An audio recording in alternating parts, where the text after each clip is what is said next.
Bismillahirrahmanirrahim. Assalamualaikum warahmatullahi wabarakatuh. Alhamdulillahil qail alladzina idza asabathum musibah qalu inna lillahi wa inna ilaihi raji'un. Wassalatu wassalamu ala rasulillah alladzi dzakkara li ummatihi bi an yadhkuru mahasina mautahum. Wa sallallahu ala sayyidina Muhammad wa ala alihi wa sahbihi wa dhurriyyatihi wa ummatihi ajma'in wa ba'd.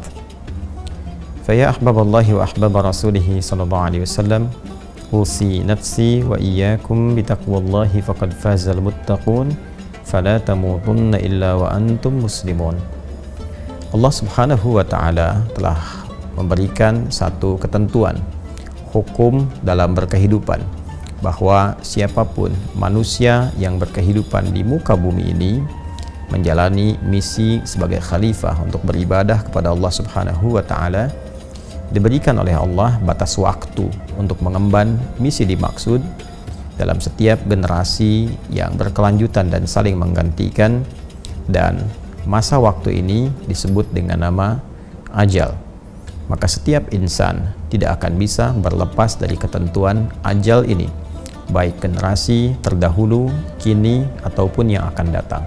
Demikian Allah Subhanahu wa ta'ala berfirman dalam Al-Quran surah ke-7 Al-A'raf ayat 34, walikulli ummatin ajal fa'idha ja'a ajaluhum la yastakhiruna sa'atan wa la yastaqdimun. Dan setiap umat, kelompok masyarakat yang berkehidupan, setiap generasi yang saling menggantikan, mereka memiliki batas waktu untuk menuntaskan misi dalam kehidupan, batas waktu untuk mencari bekal, beribadah sampai kembali kepada Allah Subhanahu wa ta'ala. Batas waktu itulah yang disebut dengan ajal. Maka bila telah tiba ajalnya, manusia tidak dapat mengkreasikan diri, baik memajukan ataupun berupaya mengundurkan ajal yang dimaksudkan.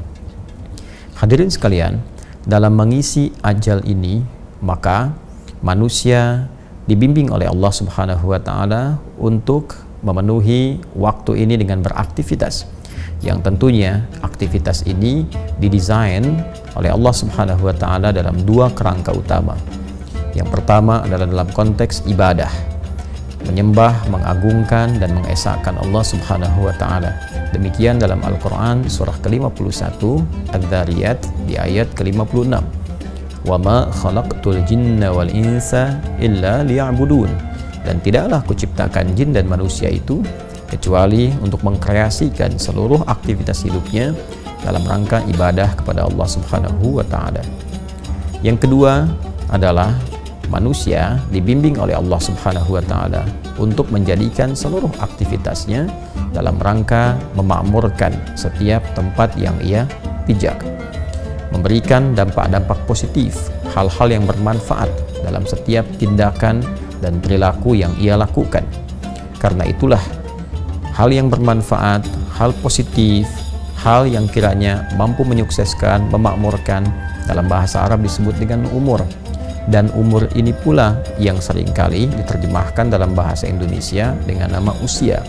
Cara mengisi ajal, cara memenuhi usia kita sampai tiba batas waktu adalah dengan cara mengisinya dengan berbagai yang bermanfaat, bertutur yang bermanfaat, memandang yang bermanfaat, mendengar yang bermanfaat, bahkan berbisnis, bekerja, beraktivitas yang kiranya semua bermanfaat, dapat memakmurkan kehidupan, menyukseskan yang dibenarkan, dan sekaligus membantu setiap tempat yang kita pijak memiliki dampak-dampak positif dari kegiatan yang kita lakukan, baik skalanya di keluarga ataupun di lingkungan sosial atau dalam kehidupan berbangsa dan bernegara. Manusia yang mengemban tugas itu, yang kedua ini, misinya disebut dengan khalifah. Quran surah kedua Al-Baqarah ayat ke-30, wa idh qala rabbuka lil malaikati inni ja'ilu fil ardi khalifah. Dan ketika Muhammad SAW, Rabbu, berfirman kepada para malaikat dan menyampaikan kepada mereka bahwa Allah Subhanahu wa ta'ala akan menugaskan manusia untuk menjadi khalifah di bumi, makhluk yang saling menggantikan antar generasi, yang diberikan tugas memakmurkan bumi, menyukseskan aktivitas sekaligus menghadirkan kegiatan yang banyak bermanfaat. Semua kegiatan ini ketika dilekatkan dengan nama manusia disebut dengan insan namanya.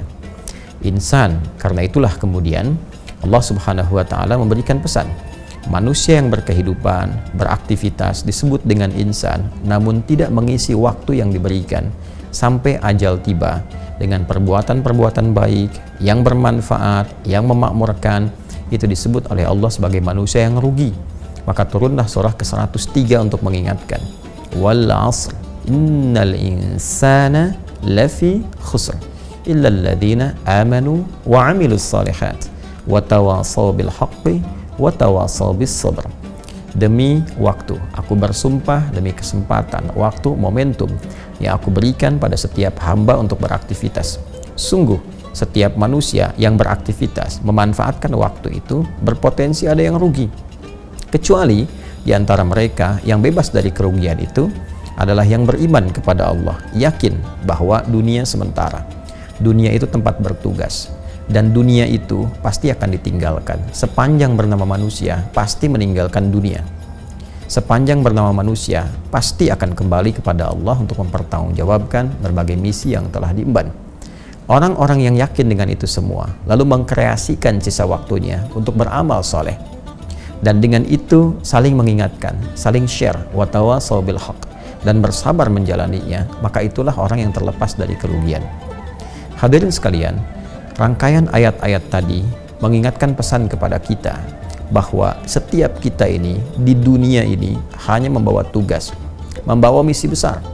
Imma itu untuk ibadah, mengesahkan, mengagungkan, berubudiyah kepada Allah Subhanahu wa Ta'ala. Karena itu kita sholat, karena itu kita puasa, karena itu baca Al-Quran, untuk mengimplementasikan keyakinan kita bahwa kita ini adalah seorang hamba yang punya tugas selama di dunia, mengesahkan, mengagungkan Allah Subhanahu wa Ta'ala. Saat yang bersamaan, kita juga beraktivitas. Ada yang bekerja, ada yang berbisnis, ada yang di dunia diplomasi, di birokrasi, ada yang mengajar dalam rangka menjadi khalifah di bumi, membawa segala hal yang bermanfaat, mengajar yang bermanfaat, bisnis yang benar, menghindari manipulasi, jauhi kecurangan. Segalanya kita coba tunjukkan dalam rangka menjalankan misi yang telah Allah amanahkan kepada kita semua. Tapi ayat itu juga mengingatkan bahwa pada saatnya ketika ajal tiba, selesai misi kita dan kita pasti akan berpulang. Jadi kepulangan kita adalah satu hal yang sangat niscaya dan sifatnya pasti.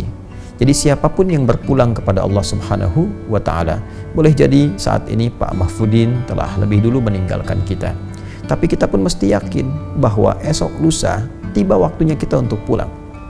Tinggal pertanyaannya, bagaimana kemudian kita melihat diri, melihat cermin, melihat sekitaran kita, dari siapa yang pulang itu, dan dari situ kita belajar untuk bisa meningkatkan kebaikan yang mungkin kita bisa lakukan dan mengoreksi kekurangan-kekurangan, kesalahan-kesalahan yang mungkin telah dilakukan, sehingga ketika pulang bekalnya bisa optimal. Semua amal dinilai baik oleh Allah Subhanahu wa Ta'ala. Ini yang dimaksudkan Quran surah ke-67 di ayat yang kedua itu. Walladzi khalaqal mauta wal hayata liyabluwakum ayyukum ahsanu amala wa huwal azizul ghafur. Dialah Allah Subhanahu wa Ta'ala yang telah menetapkan kematian itu dan juga kehidupan sesungguhnya untuk menguji yang masih hidup, agar mereka belajar dari proses kematian itu. Siapa yang wafat? Sekarang ada sosok yang meninggalkan kita. Coba lihat mereka. Boleh jadi yang lebih dulu meninggalkan kita itu amalannya begitu luar biasa. Terkadang dia beramal dalam kesunyian, tidak banyak berisiknya, tidak banyak viralnya. Dia mungkin tidak begitu populer di dunia, tapi penduduk langit begitu mengenalnya. Terkadang ada yang terlihat memotivasi, terlihat viral kisahnya, banyak diketahui, tapi semua sepakat bahwa mereka orang baik. Jangan-jangan orang-orang yang wafat mendahului kita dan kita tahu saat ini, kita mengenalnya, boleh jadi mereka itu telah meninggalkan berbagai legasi yang dinilai soleh oleh Allah Subhanahu wa Ta'ala. Belajar dari itu, bagaimana mereka bersedekah, bagaimana konsisten ibadah, sholatnya, interaksi dengan Qur'annya. Liyabluwakum ayyukum ahsanu amala, untuk menguji engkau, supaya engkau itu berpikir, engkau itu merenung bahwa engkau pun akan pulang. Boleh jadi Pak Mahfudin telah mendahului kita, boleh jadi orang-orang lain mendahului kita, ada ayah kita, ibu kita. Al-Quran menegaskan pada kita, besok itu kamu, besok itu engkau. Lantas engkau harus mengoreksi diri, introspeksi. Kalau kamu pulang, bekal apa yang dibawa? Karena itu selalu belajarlah dari orang-orang yang telah kembali kepada Allah dan mendahului kita. Ambil manfaat dari mereka, pelajari kemuliaannya, kebaikan-kebaikannya. Liyabluwakum ayyukum ahsanu amala. Setelah itu kita buktikan kepada Allah untuk berubah. Tingkatkan amalan kita, tingkatkan ketakwaan kita. Minimal kita meneladani legasi kebaikan yang ditinggalkan oleh hamba-hamba Allah yang meninggalkan kita itu lebih dulu dibandingkan dengan kita. Pun demikian belajar dari kehidupan. Banyak orang soleh yang masih berkehidupan, banyak orang baik yang masih berkehidupan. Atau belajar setidaknya dari orang-orang yang baru dilahirkan. Ya, walladzi khalaqal mauta wal haya, dan kehidupan. Ada orang yang baru dilahirkan, masih bersih, masih bening, banyak disayang-sayang, tidak banyak berbuat salah. Saat